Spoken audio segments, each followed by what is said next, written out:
Donc, comme je l'ai dit, nous allons aborder l'épisode de David et Bathsheba, mais il m'importait, avant de rentrer dans cet épisode, eh bien, de cerner un petit peu plus la personnalité de David. Et c'est ce qu'on a déjà eu dans le passé. Je vais un petit peu y revenir. J'ai hésité à commencer à Ishaï, mais j'ai me contenté de parler de David et de Goliath. D'accord? Je vais juste évoquer un petit détail, malgré tout, par rapport à Ishaï, qui avait avec craint que la conversion de sa grand-mère ne soit pas pleinement reconnue et pleinement établie, puisque fils de Moab ou fille de Moab, et il avait dans l'idée que peut-être il ferait un enfant avec sa servante qui se convertirait et pourrait faire que. Et puis finalement, c'est son épouse qui s'est mis à la place de sa servante pour éviter tout conflit. Donc il y avait vraiment une vraie volonté aussi, là encore une fois, une grande élévation. Mais le fait est, c'est que ça a laissé entendre une sorte de flou, de malentendu, et qui fait que David n'est pas au combat comme le reste de ses frères, parce que peut-être il ne serait pas le fils de sa mère, mais le fils d'une servante. Mais vous entendez déjà, il y a une problématique qui, on avait eu l'occasion de l'évoquer, tous les chemins sinueux pour amener au Mashiach. Mais ce qui va m'importer, c'est d'essayer de comprendre. Moi, je n'ai pas commencé là-bas et que je me suis contenté à Goliath, parce qu'il nous faut qu'on comprenne bien quelles sont les aspirations, quelle est la volonté de David, quelle est la nature profonde de David, pour essayer de s'interroger par la suite. Pourquoi a-t-il subi une épreuve? Là aussi, je vais devoir revenir sur ce que c'est que l'épreuve. A-t-il réussi ou non l'épreuve? De quelle épreuve s'agit-il? Et si faute y a-t-il, je dis si faute y a-t-il, quelle est-elle? On va, on va développer, ça va être vraiment un processus. J'insiste pour vous parler d'épreuve. La volonté de l'épreuve n'est jamais, quand on avait fait la ligature de Yitzhak, n'est jamais pour essayer de prouver est-ce que tu as, t'as une bonne note ou tu n'as pas de bonne note. C'est pas ça l'objectif. L'objectif, c'est de révéler des forces que j'ignorais en moi. Pas? Comme il est dit au sujet d'Abraham, désormais, je sais, sous-entendu, désormais le monde sait que tu n'as pas seulement une crainte révérentielle envers Yud Kevavke, l'esprit de miséricorde, la valeur d'amour du Créateur, mais aussi envers Elohim, le Dieu de justice. Dans ce cas-là, c'est une demande de David d'être mis à l'épreuve. David, d'abord, c'est David qui a demandé. C'est David qui a demandé d'être mis à l'épreuve pour justement être digne de ce nom. Pas parce que par ego, on va voir justement que non plus, il n'a sur aucun ego. En revanche, cette épreuve a été très difficile. A été très difficile, et il faudra qu'on voit évidemment quels sont les paramètres de ces épreuves. Pour l'instant, je me contente simplement de vous livrer ce que nous avons concernant David en face de Goliath. Accord numéro 1, Vaïtse Ish Abenim Mi Machanot Pelishtim. Vous avez un homme, quand on écrit Ish dans le Tanakh, on sait qu'il s'agit d'un homme important, qui vient donc du camp des Philistins, sommes à Gaza, n'est-ce pas? Pelishtim, Goliath Shmo, c'est son nom, Mi Gat, qui vient donc de Gat, Kiryat Gat, toute cette région-là. Gavo, Shesh, Amod, Vezeret. D'accord? Il fait à peu près donc 3 mètres et un petit pouce, et un petit doigt. D'accord? On comprend déjà qu'on a affaire à quand même quelqu'un de suffisamment imposant. D'accord? Et Kovan et Rochet, il est habillé. Kiryat Gat, cette Kiryat Gat appartient aux Palestiniens, ça veut dire? Non, que Dieu préserve. Non, non, rien n'appartient aux Philistins. Ah. Comment ça, c'est clair? Seulement, comme d'habitude, ils se sont installés, les floches. Les floches en hébreu, c'est qu'ils se sont étalés. C'est pas? De manière générale, on se rappelle que les Cananéens étaient venus, il y a bien longtemps, avant Abraham, en Israël, en terre de Héver, en terre des Hébreux, et ils ont volé la terre des Hébreux, n'est-ce pas? Et ce qui nous importe, évidemment, de récupérer la terre. C'est pour ça que, comme j'ai l'habitude à chaque fois de le rappeler et de le dire, et d'insister, il y a une injustice qu'il faut réparer, puisqu'il faut rendre tous les territoires occupés du fleuve de l'Euphrate au fleuve du Sinaï, y compris la Jordanie, il faut rendre tous les territoires occupés. D'accord? Et tout cela n'est pas du tout pour le bien exclusivement d'Israël, mais pour le bien de l'humanité tout entière. Le fait est, c'est que malheureusement, ce Philistin pourri qu'il crève, on va voir de qui il s'agit, qui a un chapeau, comme vous le voyez, de cuivre, Kovan et Rochette, alors Rochot, et Chirion, Kaskassim, il a une, déjà, il est caché. il est Kaskassim, ou la vouche, à Mishkal, et encore une fois, il a habillé tout de cuivre vécu. Oui. Pourquoi le cuivre? Le clip. Le cuivre, traditionnellement, est rattaché à la vertu de Din, les vertus sanguinaires, c'est rapport au sang, rapport au rouge. D'accord? Entre l'or, l'argent et le cuivre, qui sont les trois métaux précieux, l'or et l'argent sont rattachés à la vertu de bienveillance, de bonté. C'est un alliage. Enfin, je crois, je suis pas chez les ici. Non, le Un métal. Ouais. Oui, parce qu'ils avaient. CU. Non, c'est CU. Mais moi, je sais, dans la table de Mendeleïev. Hein? Voilà. Donc, si moi je le sais, c'est que. Bon. Mais en tous les cas, c'est ça. Et puis en plus, je vous rappelle, justement dans le Beth Amikdash, vous avez justement les miroirs de nos femmes, de nos mères, qui ont servi justement pour faire ça. Ce qui montre bien que ces miroirs qui avaient servi en Égypte, je vous rappelle, ces miroirs qui avaient servi en Égypte chez les femmes d'Israël pour se faire belles dans la réalité dramatique qu'était l'esclavage en Égypte, et pour pouvoir trouver grâce à leur mari, eh bien, ça a servi pour purifier les Kohanim dans le Beth Amikdash. Vous voyez à quel point il y a une élévation, là encore une fois, grâce à ces femmes. D'accord? En tous les cas, le fait est, c'est qu'effectivement, le cuivre est donc rattaché au désir, au sang, le couleur rouge chez les Mékoué est rattaché à la tchouka, à la passion. Encore une fois, c'est exactement la question des Philistins. On se développe, on se propage un maximum avec une seule volonté, encore une fois, eh bien, de pouvoir nuire à l'autre. Et en l'occurrence, là, on va voir que ce n'est pas seulement une nuisance politique, c'est une nuisance essentielle, une nuisance morale, puisque vous allez voir quand est-ce que justement il apparaît, ce Goliath, à plusieurs moments dans la journée, mais poursuivons pour le moment, Mitzrat Nechoshet, encore une fois, le front effronté, Mitzrat Nechoshet al-Raglar, sur ses pieds, Vekido Nechoshet ben Ktafav, là encore une fois entre ses épaules, Vechetz Chanito, que Minor Orgim, il a un arc, et il a une épée, la Evet Chanito, Shesh Meot Shkalim, Barzel, une épée qui est très très lourde et qui pèse son poids, en l'occurrence en fer, 600 shekels de fer, et Atsina, Oler Nefana. C'est un homme imposant, important, et ce qui faisait vraiment 3 mètres ou non, c'est ça qui est très important, on s'en fout. La Torah dit clairement qu'il faisait 6 amot, 6 coudées, on peut dire à peu près 3 mètres, mais elle insiste sur ce point parce que c'est l'impression qu'il nous donne. C'est ça. C'est comme les géants. Exactement, exactement. Et j'insiste, quand est-ce qu'il apparaît comme ça, vécu avec cette force importante? Étrangement, le matin et le soir. Vous avez... À cause de l'ombre. Entre chien et loup. Non. Macor numéro 2, Maseret Sota. Mais pourquoi il apparaît comme ça? On est dans un camp, il y a la guerre, il y a le roi Shaoul qui est présent, il y a tous les soldats qui sont présents, y compris les frères de David. Et il faut savoir qu'est-ce qu'on fait. Nous avons en face de nous une pourriture. Est-ce qu'on lui donne un téléphone portable qui peut exploser à tout moment?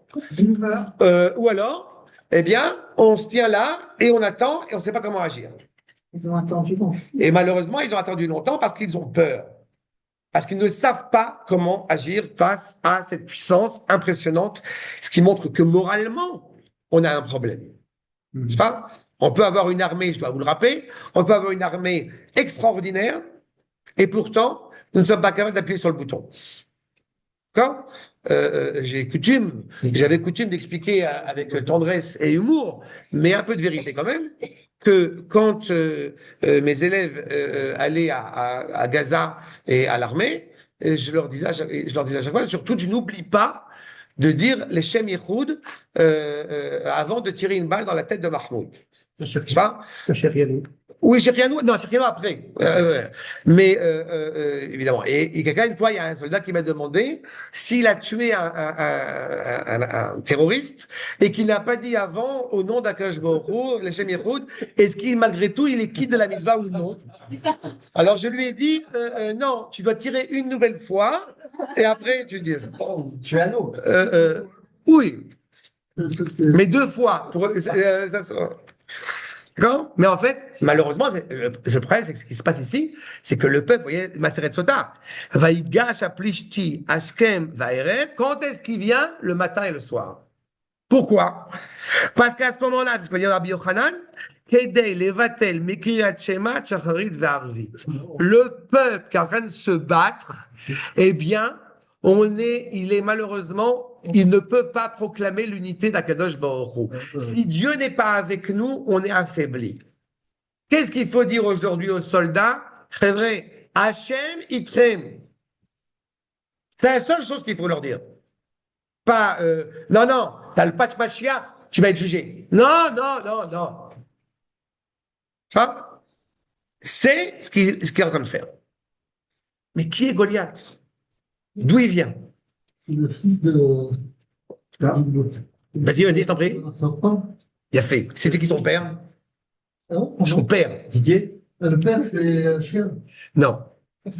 Non, elle a eu des rapports avec. Non, non, non, mais non. Regarde, regarde, regarde. Non, parce que quand il y a eu la justice avec. Non, on va en reparler. Mais Mais c'est pas un chien. C'est pas un chien et justement, c'est parce que justement c'est quelqu'un d'important. Il a cette capacité de pouvoir attaquer Israël au moment opportun. Ça reste un chien quand même. Non, non, non, non, non. Son père, c'est pas un chien. Non, mais lui, quand même. Non. Ah, lui, oui. c'est- Attends, on y arrive. D'accord, numéro 3. Le Alcher Akadosh. Ou Be'efer Oref Orpa. Je vous rappelle que quand Orpa, Ruth et Naomi sont en route pour entrer en Israël, Orpa, d'où son nom, elle tourne la nuque et elle va se déconnecter de Naomi. Elle va tourner, elle va retourner, ce qui a priori est légitime. Elle a même versé 4 petites larmes, ce qui a fait qu'elle a eu 4 fils héroïques. L'un d'entre eux, c'est Goliath. Maintenant, chez Piresh Me'im Chamota, donc elle s'est coupée de sa belle-mère. Yatsa Memena Ikar Kedusha Shekalta. Elle a reçu malgré tout une certaine dimension de sainteté grâce à Naomi, grâce à ce que a apporté Israël, la famille de Elimelech, auprès de Orpa. Et donc, il y a une trace qui reste. Cette dimension de sainteté-là va l'amener à, si je puis dire, à séduire, pas n'importe qui, Shimshon.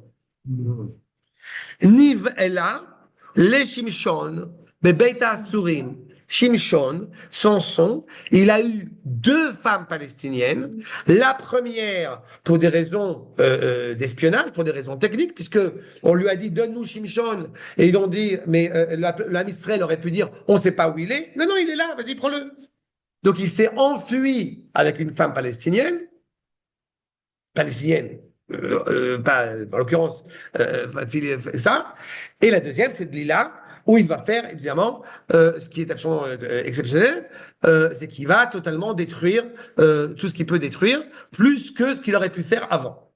Tu vois, il est déconnecté du regard, il a les yeux, malheureusement, il a été aveuglé, et il va mettre cette bravoure en place. Mais comprenez la difficulté. En tous les cas, le fait est, c'est qu'on nous dit clairement que Orpa a donc été prise par Shimshon, Veyalda, Goliath. Goliath est sorti de ça. Et donc, il est le fils de quelqu'un de bien. Oui, mais encore une fois, quand tu utilises la sainteté à mauvais escient, Oui. bah, ça sort ce que ça sort.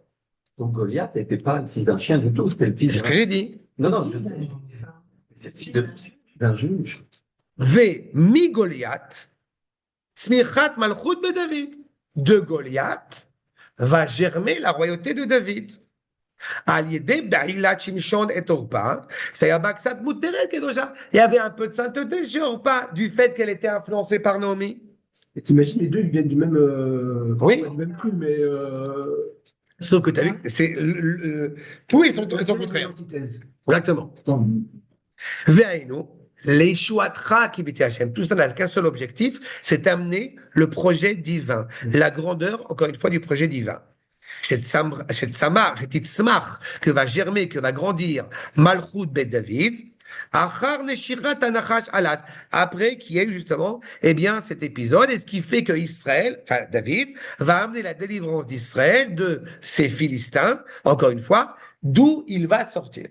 Donc David a une valeur bien évidemment importante, mais il se retrouve face à lui, face à Goliath, donc fils de Shimshon.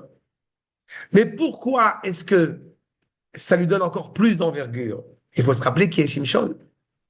En un mot, le nom de Shimshon, qui vient rappeler Shemesh. Nous dit la Gemara dans Makor numéro 4, Amar Rabbi Yochanan, Shimshon al Shmo shel Hashem. Il porte le nom tel Akadosh Baruch Hu. Akadosh Baruch Hu est appelé Shemesh ou Magen par les Teilim. C'est-à-dire que Akadosh Baruch Hu peut protéger, comme le soleil, et ou brûler.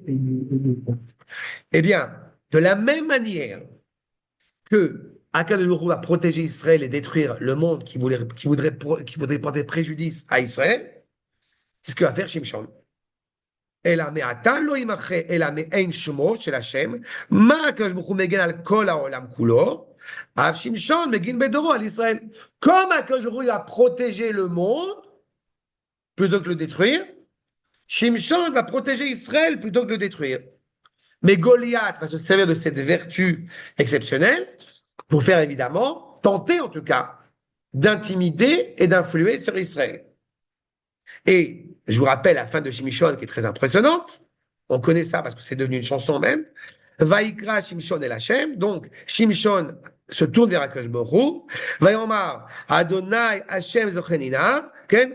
Toi que je sers, Hashem Adnout. Rappelle-toi de moi. Ve Chaskenina. Renforce-moi. Vite. Ah, Apam Azeh, cette fois-ci. A Elohim Veinakma.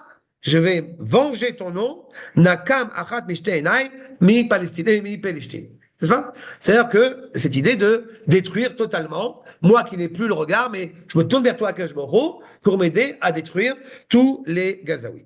Maintenant, le fait est, c'est que c'est la grandeur de Shimshon.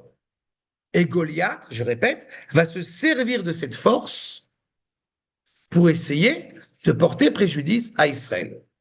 À l'encontre de son père. À l'encontre de son père. Ce qui est logique, encore une fois, il a une mère tordue et un père qui est grand, mais qui malheureusement est tombé dans les méandres de ces gens-là. Ishaï va envoyer son fils. Dans le sens obvi du verset, il envoie son fils pour apporter du fromage, du camembert à ses frères. Mais il y a quelque chose de plus profond qui se cache derrière. Pourquoi ? Parce que David a déjà été oint par Shmuel. Il est déjà nommé comme roi. C'est-à-dire que c'est par lui que l'Otechokek Shevet mi-Yehuda. C'est par lui que passe l'essence même de la royauté exceptionnelle dont il est héritier, n'est-ce pas, de la part de Yehuda. Quand vous entendez Yehuda, vous entendez Benyamin. Pourquoi? Parce que quand vous entendez Yehuda, je vous rappelle, Parashat Vaïgash, Yehuda, il se tourne vers le pharaon. Yosef, tu touches un cheveu de Benyamin, je t'éclate. Je me porte garant pour mon frère. Que va lui dire son père Ishaï, qui est en train de comprendre qu'est-ce qu'il a en face? Regardez le Midrash, écoute, chez moi, il est exceptionnel. D'accord, numéro 6. Amar Ishaï le David. Bno, Arei, השעה שתלך ותקיים אותו הערבות של יהודה זקנך. Tu vas aller accomplir le devoir de garantie, le devoir de solidarité, tel que l'a fait ton aïeul Yehuda. Donc Isha, il le sait, il sait qu'il... Ça y est, il a compris. Mais ses frères... Non, Hein, ses frères ne le savent pas encore. Il a été roi sans que c'est- Personne ne le sait. Il n'y a que Shmuel et Ishaï qui savent ça. Même le peuple ne sait pas encore qu'il est roi. Pour le moment, le roi, c'est Shaoul, qui, je rappelle, appartient à la tribu de Benjamin. C'est pas? Et le fait est, donc, chez Arev et Benjamin, Miyad Aviv. Tu t'es comme Yehuda s'est porté garant pour Benjamin, toi aussi, tu te portes garant pour Shaoul. Chez Neymar Anochi et Ravnu. Lech, Veotseoto, Minarvuto. Va accomplir le rôle que tu as assigné. Et c'est pour ça qu'il ne le tue pas? Après, il ne le tue pas, mais par respect pour la royauté. D'accord. D'accord? David, il a restitué, il lui a dit, Mais il a pris un pan de son manteau, Oui. qui fait qu'à la fin de sa vie, il aura très froid. D'ailleurs, tous les gens qui étaient avec lui, tuaient Shaoul. Là, il aurait pu tuer Shaoul. Tous les gens qui étaient avec lui dans son unité, ils étaient prêts ils étaient chauds. Et David avait dit stop. Bref, mais pour le moment, il se porte garant pour Shaoul, pour la royauté de Shaoul, qui lui, de toute façon, il a déjà perdu la royauté, comme il n'a pas tué Amalek, etc. Mas à David, Allah, qui aime à Haravut, il a accompli son rôle, donc cette garantie, comment dire Haravut en français, il se porte garant, quoi. Il s'est porté garant pour Binyamin, et il a tué Goliath. Amarlo Akadosh Baruch Hu Chayecha. Voilà, Akadosh Baruch Hu s'adresse. Caution. Voilà, il se porte. Et donc, Akadosh Baruch Hu s'adresse à lui. Keshem Shenatata Nafshecha. Comme tu as donné ta vie pour Shaoul, Sheumi Shifto Shel Binyamin, qui lui appartient à la tribu de Binyamin, Keshem Shasa Yehuda Ziknecha, comme a fait Yehuda ton aïeul, Sheneemar Yeshevna Avdecha Tachatana, comme on a vu dans le verset auparavant entre Yehuda et Binyamin, car Haninoten Bet Amigdash, le Bet Amigdash va être construit, le Kodesh HaKodashim, il est sur Binyamin, le Saint des Saints est sur Binyamin, et le mont du Temple, n'est-ce pas, est dans la tribu de Yehuda. C'est ce qu'il a fait. Chelek Yehuda ou Binyamin. Et pas seulement cela. Golim, toutes les tribus vont partir en exil. Shevet, Yehuda et Binyamin, en Golim Imahen. Ils sont tous les deux, tout seuls, encore une fois, à fixer. Bi. Pourquoi? Parce que ces deux tribus ont eu confiance en moi. Vekitshu Shemi Bayam. Et ont sanctifié mon nom. Bayam, la mère des jonques. Nachshon ben Aminadab, tribu de Benjamin qui se sont jetés dans la mer. Sham Benjamin, Saïr, Rodem, Zare Yehuda, Rogmata. Pareil. Yehuda et Benjamin sont constamment ensemble. Donc, encore une fois, on a l'unité par excellence du fils de Léa, du fils de Rachel. D'accord? C'est dans ce contexte-là que s'inscrit David. Maintenant, voyons les versets de ce conflit qui s'annonce entre David et Goliath. Ve'u medaber imam. Donc, il parle avec eux. On parle a priori, effectivement, de Goliath. Veine, ish abenin, ole Goliath aplishti shmo. Voilà, cet homme-là qui apparaît. Donc, Goliath, le Philistin. Migat, mimarachot pelishtim. Et donc, vaidaber kedvarim haele, vaishma David. Il est en train de parler ce pourri. Et David, il entend. Il entend parce qu'il est en train de monter pour arriver à amener du fromage, du camembert, du fromage de chèvre à ses frères. Vekol ish Israël, Berotam et Aïch, et tous ceux qui sont en train de voir Goliath, Veyanu Soumipana, ils essaient de fuir. Vayeroméod, ils ont très peur. Ils n'osent pas réagir. Vayomer Ish Israël, c'est qui Ish Israël? Quand on dit Ish dans la Tanakh, vous avez compris, c'est un homme important. On parle de qui? De Shaoul. C'est le roi. ראיתם האיש העולה הזה, כי לחרף את ישראל עולה, והיה האיש אשר יקנו ישרנו המלך. Vous avez entendu ce qu'il a dit, il veut porter préjudice à Israël. Ce qui l'inquiète, c'est porter préjudice à Israël. Celui qui veut nous frapper, si jamais bien voulu rentrer dedans, celui qui fera cela, il s'enrichira, le roi va l'enrichir, Osher Gadol, et Edbito, et sa fille, et il lui donnera pour femme, Michal Bat Shaoul. Ved Beit Aviv, et la maison de son père sera profondément libre en Israël et profondément honorée en Israël. Ça vaut le coup. On aurait pu croire que du coup, David, c'est une bonne opportunité pour moi pour, eh bien, devenir un homme important et être honoré et avoir plein d'argent, etc., etc. Bien fait. Que va dire David? Vayomer David et la Anashim, Aomdim Imo, ceux qui sont avec lui, David s'adresse à eux. Maya Seleish Asher Yaked Apelishti Alaz, que va faire lui qui va frapper ce Philistin pourri, dénué de sens, et surtout, Veisir Cherpa Me'al Israël, qui a enlevé la honte d'Israël de ne pas réagir. Qui mi aplishti à Arelazé. C'est qui ce goy qui ose dire un mot contre le Ham Israël, contre Hachem? David, l'argent, il s'en fout. L'orgueil, il s'en fout. L'ego, il s'en fout. C'est uniquement qui, Charef, Marachot, Elohim, Chaim. Un goy qui lève, qui hausse le ton sur l'âme Israël, mais la réponse doit être fatale, catégorique. Et personne ne bouge. Oui, les autres ont pas vu jusqu'à Rien du tout. Évidemment, ses frères n'ont pas compris sa démarche. parce qu'ils sortent de nulle part. C'est ça. Mais tu vas voir plus que ça. Ça fait penser à Moshe. Quand on frappe un cheville. Mais c'est la même, tout à fait. Mais là, on est à la dimension en plus. Moshe, je veux dire, est l'investigateur de la nation. C'est important qu'il y ait une opportunité, qu'il aurait pu rien faire. Mais Moshe avait un statut important. Là, David, il n'a pas cessé d'être blasphémé, d'être décrié. On parlait de la Shonara tout à l'heure. C'est un bâtard, que Dieu préserve. Sa grand-mère, c'est une Goya. Et là encore, tu vas voir ses frères dans 2 minutes. Tu veux de l'action. Comme Bibi avec la Turquie. Pareil, c'est de la faute de Bibi. Les Turcs nous aiment. Voilà. On fait ça pour les élections. C'est ça.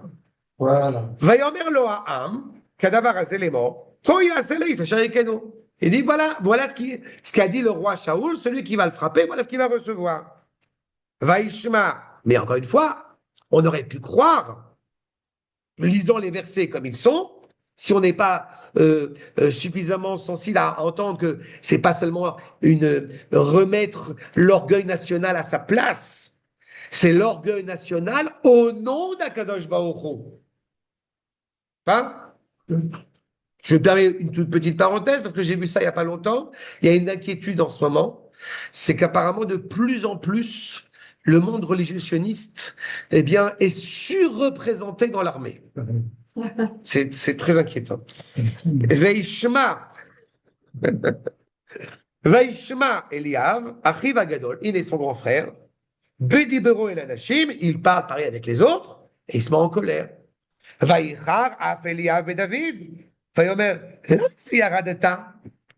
pourquoi t'es venu là? Qui c'est qui tient le magasin? Qui c'est qui s'occupe du troupeau? T'es venu parce que tu cherches de l'action? Lama ze yaradeta ve'almin atashta? Qui c'est que t'as laissé là-bas? Mais Atatson, qui c'est qui s'occupe du troupeau? Veine, Pamidbar, Ani Yadati, Etzdone. Je savais, même dans le désert où je suis, que tu avais des intentions fumeuses. Je vais être ral et ton cœur malveillant. Pourquoi tu es venu ici, son frère? Qui s'appelle comment? Eliav. Comment on peut donner le nom Eliav à des Juifs aujourd'hui? C'est comme Nimrod et tout ça. Il s'appelle comme ça. Le fait est, c'est qu'il s'adresse à lui avec un mépris impressionnant. Vayomer David m'a cité. Ata alo davaro. Qu'est-ce que j'ai fait? Qu'est-ce que tu me reproches? Je fais juste, je pose une question. Qui va? Pas en pensant que moi-même je vais y aller. Mais vous êtes des soldats, que faites-vous? Et le Philistin continue. Maintenant, numéro 8, j'ai sauté un peu quelques versets. Vayomer apelishti el David, lecha elai, vetnea et besarecha laof hashamaim, ou la behemat hasadeh. Compliment, phrase délicate, n'est-ce pas, de Goliath. Celui qui vient vers moi, viens, je t'en prie, je vais te transformer, je vais t'éclater façon puzzle et je vais transformer en poulet, enfin en oiseau qui va totalement être dans le ciel et tu vas mourir comme une bête de somme. Et ben, je vais t'éclater. En gros, je vais t'éclater. Vayomer David, El Aplishti, encore une fois, un homme impressionnant, c'est 3 mètres, machin, je vais t'éclater, sauf que David, il a l'œil du tigre. Et, quand De temps en temps, il y a des références américaines, c'est rare. C'est rare, mais là, il a l'œil du tigre, ouais. c'est une autre. Non, il a l'œil du tigre, puis bon, il y a l'entraîneur. Vaimru, Israel, Amen. Il est mort récemment. Il faisait l'entraîneur. Ah bon? Ouais. Il n'est pas mort dans le film? Il y a le Cadiz et tout. Il est celui-là. Donc il lui dit, David, aux Philistins, Ata ba'elai becherev ou bechani, tu viens toi, tu avec ton épée, ton machin, ton cuir, tout ce que tu veux. Anochi ba'elecha beshem Hashem Tzevot. Je viens au nom d'Akadosh Baruch Hu, Elohim Archot Israël, Asher Haravta. Tu as fait honte à Hashem. Tu oses me pas. Je vais t'éclater. Ah ouais, c'est Israël Katz, le mec. C'est David. C'est David. Donc il a grandeur. Il n'y a que ça dans la tête de David. Ouais. Il y a le nom d'Akadosh Baruch Hu. Tu as porté préjudice auprès d'Akadosh Baruch Hu. Je vais même te dépeindre maintenant comment tu vas mourir et comment je vais t'éclater.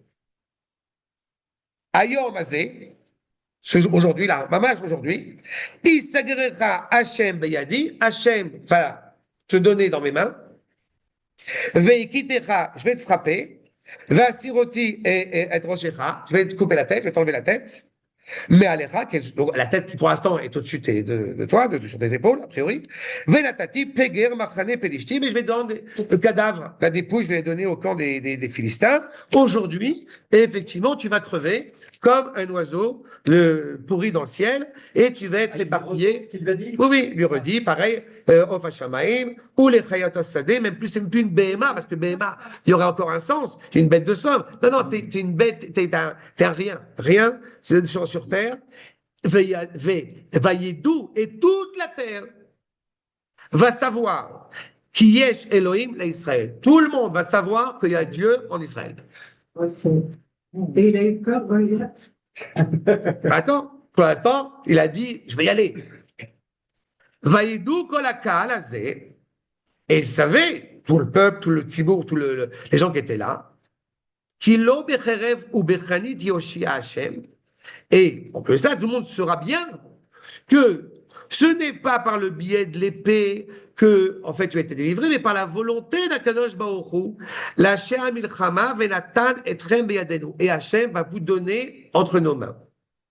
Il serait très dangereux de laisser croire que David, il est dit, comme certains mouvements chassidiques m'ont dit une fois, que David, il a lu les Tehillim, et puis, hop, c'est fini. Non, on n'est pas là-bas. Il ne les avait pas encore écrit d'ailleurs. Et en plus, il n'a pas encore écrit. D'accord? Il est clair dans ce qu'il dit. Simplement, c'était pas, comme je disais tout à l'heure, c'est pas la qualité seulement du M16, c'est comment est-ce qu'on appuie sur le bouton. Enfin, comment on fait la... Veaya, on se rappelle, Chachamim, Lachon Simcha, grande joie. Kama Plishti, voilà, il arrive. Vaïler, Vaïkra, l'Ikra David, il s'approche de David. Va Imaer David, et David a un empressement, c'est une mitzvah. Donc on est empressé de faire la mitzvah. Vaïrat Amaracha, l'Ikra Daplishti, il court vers lui. Vaïshlach David et Yado, el Akli, donc David envoie sa main sur son lance-pierre. Vaïkar Misham Even, il prend une pierre. Vaïkla, il y avait semblé que cette pierre était en plus avec un peu de fer dedans. Vaïkla Veyach et Pelishti, elle, et donc il frappe le Philistin, juste sur son front effronté et orgueilleux et malvenu. Va-t-il bas à Even, cette pierre s'enfonce dans le front de Goliath. Vaïpol Alpana Artsa. Il n'est pas encore mort, il est juste tombé. Il a été assommé par la pierre qui est juste tombée juste au moment où il faut. C'est monsieur Ducrot. Il y a un creux. Il tombe dehors. Vaïchazak David, et Mina Pelishti, Kela, tu vois, que je me roule, encore une fois, à renforcer cette pierre sur Goliath, Avec Vaïach et Pelishti, Vayameteu, Cherev En Beya David. Et grâce à Dieu, Goliath, il meurt, et il n'a pas utilisé son épée. David n'a pas utilisé d'épée à ce moment-là. Pas encore. Une fois qu'il est bien mort, Donc il est là, il est sur le sol. Déjà, il était tué sur le sol, c'est pas? Il a reçu, au Hachem, tous les honneurs, c'est pas? C'est comme Elor Azaria, vous voyez? Quand il a fait ce qu'il a fait, tout de suite, évidemment, toutes les infrastructures ont dit, Chazak Omaro, d'accord? Voilà. Vayarat David, Ve Yamod El Apelishti, donc il se tient sur lui, Vaikar et Cherbo, et à ce moment-là où il prend son épée, donc l'épée de Goliath, Vaishlefa mitara, donc il la sort de son étui, Vayamitehu, donc là il fait le coup fatal, Vayichad ba et Rosho, donc il lui coupe la tête, Vayeru apelishtim, qui met Giboram ve Yanusu. Donc il a coupé la tête, vous voyez, hop, vous voyez, vous l'avez bien vu, tout le monde est à ce moment-là a peur évidemment, il a tué notre héros et tout le monde fuit. C'est pas? Pourquoi il m'a coupé la tête? Parce que finalement, il était mort. Non, mais c'est très bien, c'est parce que l'objectif, Il l'avait dit en plus. il l'avait dit, il avait annoncé. C'est pas qu'il lui a pas dit. Il l'avait dit. Bah, il a annoncé. Comme ça, tu imagines, soulever ton corps, il peut pas, c'est lourd. Soulever la tête, C'est trop lourd. Oui. Mais surtout parce que l'objectif, encore une fois, n'était pas seulement de le tuer. L'objectif, je vous répète, c'était pas seulement de le tuer. Pas des sources. Bah non. Bah, quand même, il connaît pas. Je vais faire genre, j'ai pas entendu ce que tu as dit. D'accord? Là, pour le coup, c'est plus de sa déquête. Là, c'est. Non, mais elle n'a pas tort, on ne coupe pas les têtes chez nous d'habitude. Par oui, ça dépend de tête. Ça dépend de qui. Ça dépend de qui. Tête. Kenirbo. J'ai pas de problème avec le coupeur de tête. Le problème, c'est pas de couper la tête. Encore une fois, le problème, c'est de savoir pour quelle raison. Mais oui, mais c'est la question. Hein. D'accord? Mais là, la raison, elle est claire. Ils ont dit dès le départ, et j'ai montré dès le départ que l'objectif de Goliath, l'objectif des Philistins, c'est encore une fois de réduire Israël à néant. Et Israël est affaibli. Est-ce que j'ai besoin de vous expliquer qu'à chaque fois qu'il y a un attentat en Israël, pourquoi il n'y a pas une guerre frontale envers Israël? C'est parce qu'ils savent pertinemment qu'on est intouchable en tant que nation. La seule manière de pouvoir nous blesser, c'est d'affaiblir le moral des troupes. Et donc, automatiquement, on a suffisamment d'abrutis pour dire oh, le monde entier nous hait, ça suffit, il faut qu'on corrige la situation. Si on se comportait mieux, on serait pas, si les nazis auraient été gentils avec nous. Quelles que soient les raisons, même justifiées, qui pourraient être invoquées. Non, l'objectif, c'est de porter préjudice à Israël, de porter préjudice au nom divin. Donc, David ne s'est pas contenté de tuer Goliath, David tranche la tête, et c'est ce qui s'est passé, les Philistins fuient. Et ils comprennent que ça, exactement. Mais encore une fois. C'est bizarre, ça ressemble quand même beaucoup. Hein. Enfin. À quoi? À Isis, je sens que tu allais dire ça, et là, c'est fini, il a pris là. Non, mais Encore une fois, David et David. ça ressemble Ce qui à la m'importe. situation actuelle. Ah, bah oui, non, mais ça, c'est fortuit. Pas C'est- la tête peut-être. C'est fortuit, c'est fortuit. On envoie des beepers. Aval, le fait est. La question. Non, mais encore une fois, le fait est, c'est que ce qui m'importe énormément dans ce que c'est quelque chose qui est connu. J'ai juste simplement essayé de bien le développer pour bien l'expliquer. Mais on comprenne bien. Ce que tout le monde veut, c'est le Mashiach. Ah oui. Donc, fils de David. Mhm. C'est ça dont on parle. Exactement.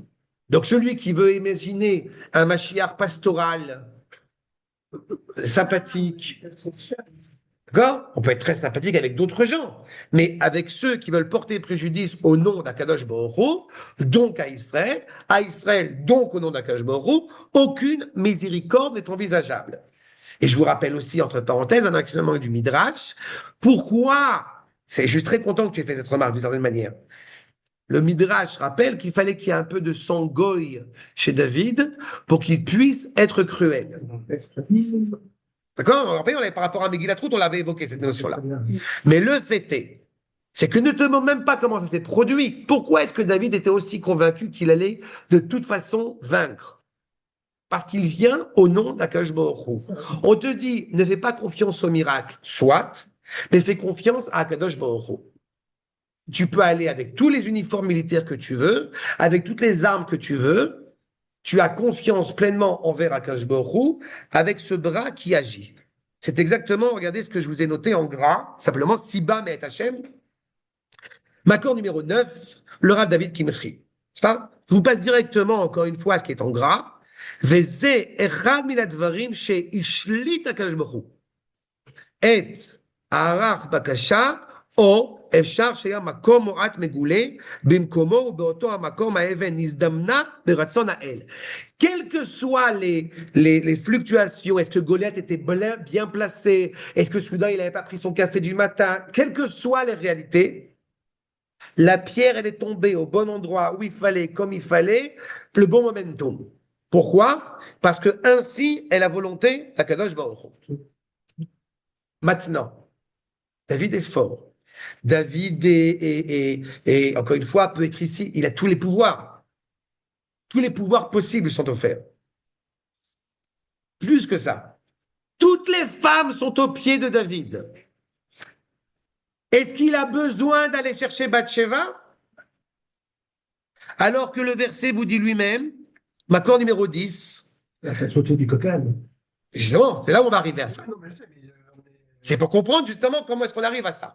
On voit la grandeur de David, on voit la fidélité de David auprès d'Akadosh Baruch Hu, intangible, quel que soit le regard que les gens lui portent de l'extérieur, on voit à quel point sa volonté d'une droiture, d'une équité exceptionnelle. Et en plus de ça, j'ajoute ce qui nous est dit dans le accord numéro 10, Vaï bevoam beshuv David. Quand David a frappé donc le Philistin, il revient évidemment du combat. Vetetsena anashim mikol arei Israël. Toutes les femmes, elles sortent. L'Achir, Vemacholot, l'Ikrat Shaoul, et elles chantent, et les tambourins, et... Il est célibataire, il est célibataire. Shaoul Amelech Betupim, Besimcha, ou Beshalishim, tout le monde est content, il revoit le roi, Baruch Hashem, fièrement, mais ils ont mis un petit bémol par rapport à Shaoul. Ta'anena Anashim, les femmes sont en train évidemment de se réjouir, de rigoler. Les Tomrana, Ika Shaoul Be Alafar. Shaoul a frappé des milliers, mais David, des myriades. Revavot, Revavotav, encore plus. Oui. Si Shaoul était un grand héros militaire, David encore plus. Mais là, pour l'instant, il n'a pas qu'un seul. Oui, mais il a rendu la fierté nationale qui a été perdue pendant des années. C'était le champion des Philistins. C'est pas n'importe qui. C'est pas n'importe qui. Donc il est reconnu comme cela. Enfin, mathématiquement, il a raison. Encore une fois, mais parce que derrière chaque guerre, l'objectif, malheureusement, ce qui est connu, c'est là qui est très dramatique. Dans le monde occidental, une guerre n'a qu'un seul but, c'est éventuellement conquérir ou du pouvoir, ou des terres, ou du pouvoir. Ou alors éventuellement parce qu'on nous a attaqués, donc on répond. Oui, c'est jamais de rendre l'honneur. Alors, exactement, mais c'est pas le propos de David. Ce qui est dramatique pour David, c'est d'abord et avant tout que le nom d'Akadosh a été profané parce que le nom d'Israël a été parvenu, a été maladroit. Non, tu n'as pas le droit de parler d'un juif maladroitement. Ah ça. Maintenant, on aurait pu s'attendre à ce que du coup David soit évidemment profondément orgueilleux, qu'il se laisse aller. Toutes les femmes sont à ses pieds. Vas-y. Non. Parce que David témoigne lui-même qui j'ai beau être le plus riche, je suis pauvre. Mon cœur est vide en moi. C'est quoi mon cœur est vide? C'est pas qu'il n'a pas de sentiments. C'est qui dirige quoi? On se rappelle de l'Émer, bien évidemment. Voyons le premier sens que nous apporte le Rav Kook dans Enaya. Accord numéro 12. C'est pour ça que je vous dis qu'on a introduit le sujet sur David Bathsheba. Mais vous comprenez de quel genre d'homme il s'agit pour ne pas se laisser aller à Voici et Paris Match quand on va arriver à David et Bathsheba. Parce que c'est à mes yeux une erreur colossale. Et c'est une erreur colossale d'incompréhension de qui est réellement David. Si seulement David, ce qui l'intéresse à Akadosh Baruch Hu, si David n'a pas de Yetzer Hara, il a supplanté son Yetzer Hara. C'est ce que veut dire le Rav Kook. Que ce qui le dirige, c'est uniquement des bonnes actions. Comment est-ce que il peut tomber, a priori, si vraiment il est tombé, si vraiment c'est une chute, à l'égard de Bathsheba? On va voir. Peut-être c'est pas l'erreur de Bathsheba, peut-être c'est Uriah Hiti. Ça aussi, il faudra en parler. Le fait est, c'est que nous dit le Rav Kook. D'abord, il prend la Gemara, je reprends ma accord numéro 12. Tania Rabbi Yossé à Galili, donc Rabbi Yossé à Galili nous dit, Tzadikim Yetzer Tov Shoftan. Ceux qui sont tzadikim, je trouve ça la formulation extraordinaire. C'est pas des gens qui n'ont pas de mauvais penchants, mais c'est des gens dont exclusivement le bon penchant les dirige, les aiguille. Sheneemar velibi halal bekirbi. Mon cœur est vide en moi. Sous-entendu, c'est ma tête, exclusivement ma tête, qui va diriger les inclinaisons de mon cœur. Exactement. Rechaim, alors que les pourris, évidemment, les mécréants, Yetzerara, Shovtan. Qu'est-ce qui va diriger le méchant? C'est son désir personnel. Mais qu'est-ce que j'y gagne, moi? Moi, personnellement, à mon avis, moi. Chez Neymar, les Umpesha, les Recha, etc. Et Bénonim, évidemment, les gens moyens, qui sont toujours dans cette tension perpétuelle, ce qui est, j'oserais le dire, la majorité peut-être d'entre nous, sans vouloir vous injurier, on a cette tension constamment en train d'avoir qui fait la loi. Est-ce que c'est Akash Borou ou c'est moi? C'est pas le moment de la cuillère de Nutella. Bon, c'est du bon, etc. Non, c'est pour les étincelles de sainteté que je prends du Nutella. Il est clair que ce qui va encore une fois être cette capacité de jugement, de discernement, c'est l'esprit. Mais les filles, si on considère effectivement selon une dimension extérieure, encore une fois, eh bien, en observant cette réalité-là,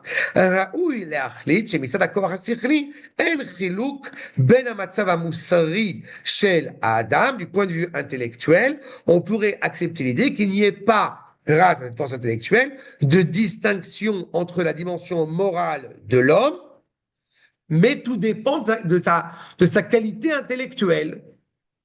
C'est-à-dire, tout le problème qui régit, et à mon humble avis, dans le monde, c'est qu'il méprise le sens authentique de la morale. C'est-à-dire, pourquoi tu mets la ceinture de sécurité quand tu vas en voiture?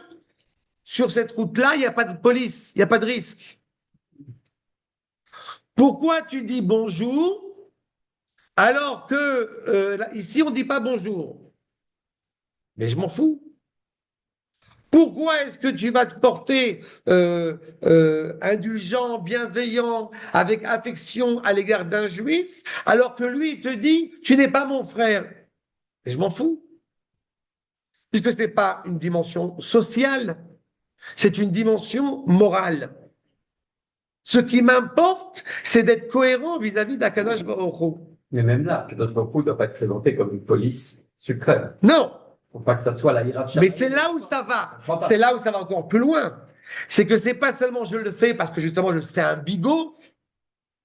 Je le fais parce que c'est inhérent à moi. Je ne peux pas imaginer ne pas. Parce que chez nous, c'est pas si tu le fais pas, tu vas être puni immédiatement. Non. Ou si tu le fais. Oui, mais la difficulté, c'est l'exil. Et là, l'exil a fait qu'on s'est coupé de son soi profond et que justement, par le biais de la teshuva, on apprend à revenir vers soi, vers ce qu'on est authentiquement. On était aussi émergé dans des peuples qui, eux, prenaient ce que Tu as tout à fait raison. nous, Mais c'est ça la problématique. C'est ce qui fait qu'on n'est pas, chas v'shalom, un rachat, mais on est dans une tension perpétuelle pour réussir à réintégrer quelque chose. La difficulté aujourd'hui, parfois, par rapport à un certain nombre de nos frères juifs, c'est justement cette capacité morale à comprendre que celui qui est en face de moi a été ou intoxiqué par une culture chrétienne et donc il est devenu Haredi, ou par une culture occidentale et donc il est devenu laïque à ses yeux. Mais ces deux pôles n'ont aucune valeur en tant que tels. S'il est né à Tristan, ou à Intronchen. Ouais. Non, à Tiaret. Alors là, Non, malheureusement, c'est encore pire. Certains comportements vicieux de l'Occident, certains ont été initiés par des Juifs. Ils ont été initiés par un juif. D'accord. Pas par des juifs, par un Ils juif. ont donné des pichenettes malheureuses, on va dire. Le problème, c'est que on n'arrive pas à comprendre dans le monde pourquoi est-ce qu'un certain nombre de juifs, dans la situation qui se trouve actuelle en Europe, on n'arrive pas à comprendre pourquoi est-ce qu'ils s'en vont de la France pour venir monter en Israël dans un pays en guerre. Ils n'arrivent pas à comprendre cela. Parce qu'a priori, quand tu viens quand il y a un pays en guerre, tu prends tes affaires, tu t'en vas. Sauf qu'il y a un sentiment interne du peuple juif qui dit malgré lui, parfois lui-même n'en est pas conscient, que je suis rattaché à ce que j'aime plus profondément en moi. Malheureusement, ça n'a pas augmenté l'année dernière. C'est la première année, malheureusement, c'est une des choses les plus tristes du monde, où Israël a diminué. Ça va continuer, ça va Il y a continuer. eu plus de juifs qu'on en a gagné. Non. Oui, mais en même Il y a- temps, il y a- ça fait la lien. Non. Il y a des gens qui montent en Israël. Je dis pas qu'il y en a pas. Il y a des gens qui montent en Israël, les gens qui sont partis d'Israël. Beaucoup de gens qui s'en vont. Mais Non, c'est bien, mais ça n'a rien à voir. Ça n'a rien à voir. Ça, c'est sur d'autres problématiques politiques derrière. Laisse tomber. Mais je parle du fait que, de manière générale, C'est un problème. On est quand même dans un pays qui est mal géré, qui est corrompu, où le coût de la vie. non. Et ça, je t'ai déjà dit, je n'écoute pas les médias. Je Et je le vois. non, c'est pas vrai. Mais c'est pas. C'est l'humanité, rappelle beaucoup de gens. Non. Non. Le fait que la vie a énormément augmenté, je suis tout à fait d'accord avec vous. J'ai pas aucune contradiction avec ça. 3 fois le prix de Nahon, Crète, il n'y a pas de raison. tu as tout à fait raison, mais je vais être un peu rassurant, si je puis dire. Ça ne fait que raffermir l'idée. Mais tout le monde n'a pas les moyens. Non, t'as pas compris. Ça ne fait que raffermir l'idée, laisse-moi faire ma phrase. Ça ne fait que raffermir l'idée que nous sommes en plein dedans. Ah, D'accord? C'est ça que je veux te dire. On a une injonction, un enseignement qui est transmis dans la Gemara, qui dit qu'au moment de la Géoula, Ashvakim Ityakru. D'accord? Les marchés vont devenir très très chers. Ben voilà, on est en plein dedans. on peut le dire. D'accord? Toutes ces questions que nous traversons, Qui gagne très très bien sa vie dans la tech ne peut pas à peine louer un appartement. toutes ces douleurs, Peut-être, mais si c'est à Haïfa, il peut vivre. toutes ces douleurs, encore une fois, Il peut vivre. dis-toi bien que si je fais un parallèle avec le deuxième Beth Amikdash, on est beaucoup mieux. C'est sûr. D'accord? En France, C'est ça dit. c'est très Mais difficile. je repasse la problématique là. Ce que je veux dire par là, c'est que dans la problématique morale, on a été intoxiqué par une culture, ce que j'appelle une convention sociale. Et donc, on n'est pas en train de faire un discernement entre le bien et le mal. On est en train de faire, dans cette modalité de convention sociale, on a fait un discernement entre ce qu'il est préférable de faire et ce qu'il est préjudiciable de faire. Dis merci parce que ça se fait. Dis bonjour parce que ça se fait. Non. Un juif ne dit pas shalom parce que ça se fait. Je passe mon temps à remettre en place quand on me dit Alan ou je ne sais quoi d'autre. Non, on dit shalom. Shalom, c'est le nom d'Akadosh Baruch Hu. Quand un juif parle avec son frère, il parle d'abord d'Hachem. Pourquoi? Parce qu'en évoquant Hachem, cela va encourager à avoir un cheminement qui est droit. Et évidemment, quand quelqu'un avec une kippa sur la tête, eh bien, va dire shalom et va mentir aux impôts, évidemment, on a l'exemple parfait de la profanation de son nom. Mais là, encore une fois, ce qui nous importe, ce n'est pas quelque chose d'extérieur à soi, mais au contraire, quand on dit que le Yetzer Tov, on n'a même pas dit la bonne décision, il y a une volonté sincère interne de faire exclusivement le bien. Alors que les méchants, c'est exactement le contraire. Le tzaddik, je vous reprends, libam taor. Le tzaddik, il a des vertus pures. Son cœur est pur. Midotem yesharot. Je veux être droit, le plus droit possible. Ema makirim besichlam et chiyuv shel kol zdadei atov. Je reconnais ce qu'il faut faire. Ayetzera tov ou shovtan. Je veux être attaché au bien. Alors que les méchants, koach, mosaram, anishrat, polalen. La seule chose qui agit en eux, je traduis ça par notre propre intérêt, personnel, individualiste, mais en fait, c'est exclusivement pour détruire, pour aller à contre-courant. Mitzad koach hamishpat shelahem motzim ta'anot le tzadei hara. Tu comprends? C'est très difficile. Donc c'est quand même, je me comporte comme ça. Quand tu dis à l'instant par rapport à ceux qui partent et qui ont du mal, etc., d'abord, ils ont vécu pendant des années dans des situations qui sont assez exceptionnelles. Il y a des millionnaires à Tel Aviv, je ne l'apprends pas. Et on ne peut pas acheter une maison, mais c'est pas, je suis navré de le dire, et je suis bien placé pour en parler parce que je connais les difficultés d'acheter une maison, et grâce à Dieu, mes parents m'ont aidé. C'est pas limpide, c'est pas évident d'acheter une maison. C'est aussi une réalité.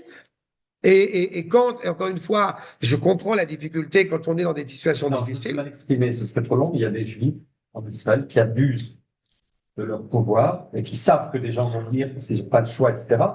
Et les prix chers continuent parce qu'il y a des monopoles. Il y a énormément de monopoles. On dit parfois, comme en Corée du Nord, tu as des monopoles sur la nourriture, les pièces détachées, les affaires. Là-dessus, je ne te contredis absolument pas. Ça fait du mal aux sionistes. Ça empêche beaucoup de gens de venir renforcer Israël. C'est tout ce que je dis. Mais, encore une fois, il n'y a pas, ça fait. Encore une fois, comme j'aime à le dire, c'est vraiment une parenthèse, je ne vais pas rentrer là-dedans. On ne monte pas en Israël à 19 ans comme on monte à 50 ans. C'est un postulat fondamental. Donc, il est de toute façon de plus en plus difficile de monter en Israël, ou alors il faut attendre la retraite éventuellement pour ceux qui sont dans des situations un peu entre les deux. Mais il est évident que si à 19 ans, on peut mettre un matelas par terre, à 50 ans, on ne met pas un matelas par terre. Et c'est clair qu'il y a des situations qui sont très compliquées et qui sont très délicates. C'est cher, j'étais content de payer des impôts et tout, parce que je pensais que je payais l'essence des F16. En fait, c'est pas vrai. Tu payes des maisons à Nayana, de mecs qui ont évité 3e génération d'importateurs. Mais il y a des gens comme ça. Des gens qui ont travaillé, des gens qui ont œuvré. Il y a beaucoup d'endroits, en Galilée qui ne demandent qu'une seule chose, c'est que des Juifs viennent y habiter parce que la situation est précaire. Et donc, il y a les choses, elles avancent. Mais à cause, ça a monté, par exemple, l'immobilier. Mais c'est vrai. C'est pas que Tel Aviv. Mais encore une fois, là, on parle de réalités qui existent, qui sont vraies. Mais je ne vais pas chercher un prétexte, à Botaï. Je ne vais pas chercher un prétexte ou un faux prétexte pour essayer de justifier quelque chose de mauvais, de transformer en bien. C'est simplement ce qu'on dit à l'instant. Mais c'était l'enseignement de la fin de Kitetsé, où en fait, les gens tordus, ceux qui ont 2 poids, 2 mesures, tu sais, et tout d'un coup, hop, tu sautes à Amalek.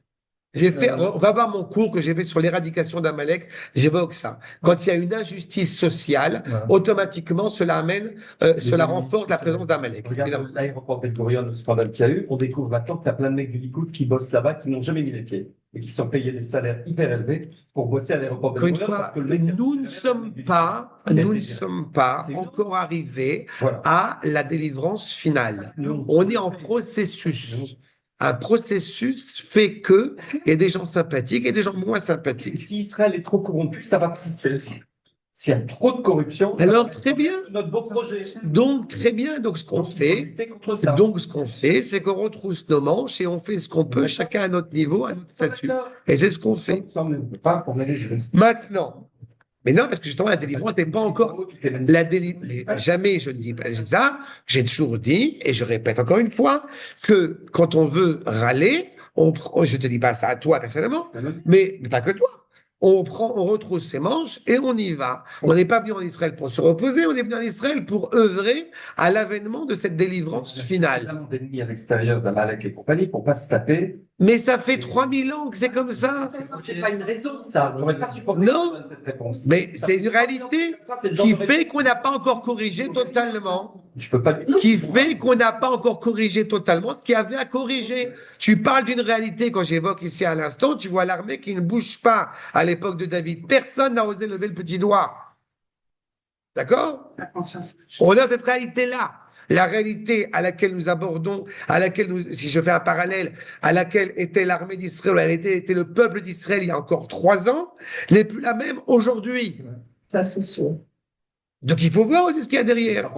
D'accord? Et quand effectivement, je te dis qu'il y a 3000 ans, c'était encore pire que ça. Pas qu'il y a 3000 ans. Il suffit que tu sois un peu ashkénaze et que tu entendes ce qui s'est passé avec le Bund et tu comprends à quel point, mais on n'est plus dans une dispute fraternelle. On est dans des assassinats collectifs. Nathalie, tu ne sais pas combien de mouvements je peux faire participer et combien j'ai essayé avec des amis qui cherchent à changer ces monopoles. J'en suis Il n'y a pas que Encore une fois, aux élections, mais il n'y a pas je peux t'assurer, Rabotai, je peux t'assurer que bon nombre de juifs, encore une fois, j'étais à l'époque du Gush Katif, et bon nombre de juifs, j'étais pas à Yamit parce que j'étais un peu jeune, j'étais pas là, mais j'étais à l'époque du Gush Katif, et je peux vous assurer qu'il y a un certain nombre de Ishuvim, de gens qui ont vécu la destruction de leur Ishuv et qui ont réussi à retourner. Et ça a été de nouveau détruit. Et on a recommencé. Et, d'accord? C'est comme ça.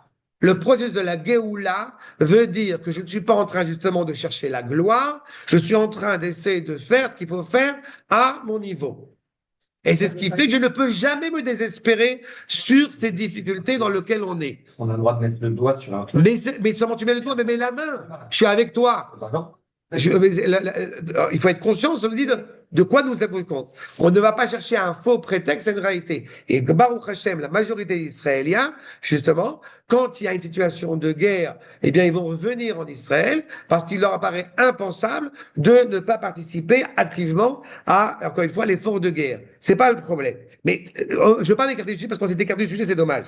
Je vais revenir sur le problème. Pour comprendre exactement ce que c'est que Halal Bekirbi, n'est-ce pas? Donc, on voit encore une fois ceux qui sont invoqués par la justesse, ceux qui sont invoqués encore une fois par la méchanceté constante, quelle que soit leur inclinaison intellectuelle. Ce n'est pas une inclinaison intellectuelle parce que j'aurais été élevé de telle ou telle manière. Non. Ce qui m'importe, c'est de réparer le monde. Pourquoi? Parce que je ne peux pas supporter que le monde ne soit pas motivé par le bien, exclusivement le bien. C'est David. Et justement, je saute directement maintenant numéro 13. Comment est-ce que le Rav David Kimchi va comprendre Halal Bekirbi? Libinera Bekirbi Mirov Tsarotai. J'ai tellement vécu de souffrance que mon cœur s'est vidé. Alors, c'est quoi là? Comment il faut-il comprendre? Je pense que ça va dans le même sens. Si David s'était résumé à tout ce que les gens vont dire de lui autour de lui, mais il n'aurait jamais été celui qu'il a été. Donc, quel que soit, et c'est là où je vous renvoie au Makor numéro 14, dans Otsar Midrashim, quel que soit ce que vous allez dire sur moi, quel que soit ce que vous allez essayer de me faire changer d'avis, de me dire ça va pas du tout, le monde est catastrophique, je continue. C'est ce que dit le roi David. Regardez Makor numéro 14. Afalpi. Même si ils essayent de me rendre tordu. L'or enarti est à Torah. Je ne délaisse pas la Torah. Je ne délaisse pas la droiture, le cheminement mené par Akadosh Baruch Hu.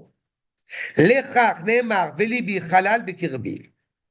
Quelle que soit la réalité, mon cœur reste pur, intègre, à suivre tes lois. Mon cœur va me faire plus honte.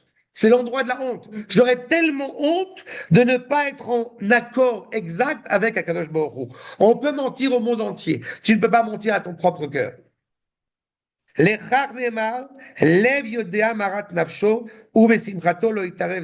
Dans la joie que j'ai à te servir, aucune force étrangère ne pourrait s'immiscer.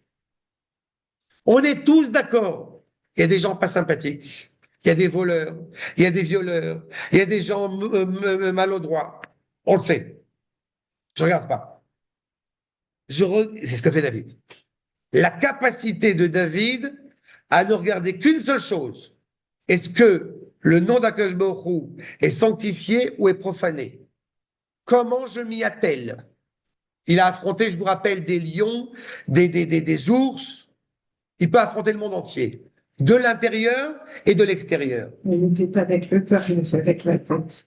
Mais c'est pas qu'il n'a pas de cœur. Non, c'est pas qu'il n'a pas de cœur. C'est que son cœur est voué exclusivement à Kadosh Baruch Hu. Mais il a dit son cœur est vide. Hein. Oui, mais il est vide, justement. Il est vide, c'est halal. Il a un espace vide parce qu'il est réservé que à Kadosh Baruch Hu. Il n'a pas la place pour la ribambelle. Il n'a pas la place pour. Comment tu dis? La ribambelle de... C'est ça. Ah oui. C'est ça. Il n'y a pas de place. C'est ça. Non, c'est exactement ça. Il n'y a pas de place pour autre chose que la place d'Akadosh Baruch Hu. La gauderie, en fait. Je vais te dire, encore une fois, parce que je vais terminer sur une phrase personnelle, comme d'habitude. Mon fils, je lui ai demandé, tu veux faire quoi à l'armée? Ce qui est bien pour un Kadosh Baruch Hu, ce qui est bien pour un Israël, je le ferai. Elle n'a pas dit quand même. Voilà. Elle va aimer, c'est ça. D'accord? Vous voyez dans quel contexte on parle de David? Et c'est là où on va commencer la semaine prochaine à rentrer dans Bathsheba. Il y a beaucoup de Bathsheba, là. Maintenant, c'est l'introduction. Une fois que vous comprenez qui est David, vous comprenez que on peut parler de Bathsheba tranquille maintenant, pour voir ce qu'il en est exactement. Donc la semaine prochaine, on a la suite. Exactement. C'est le but.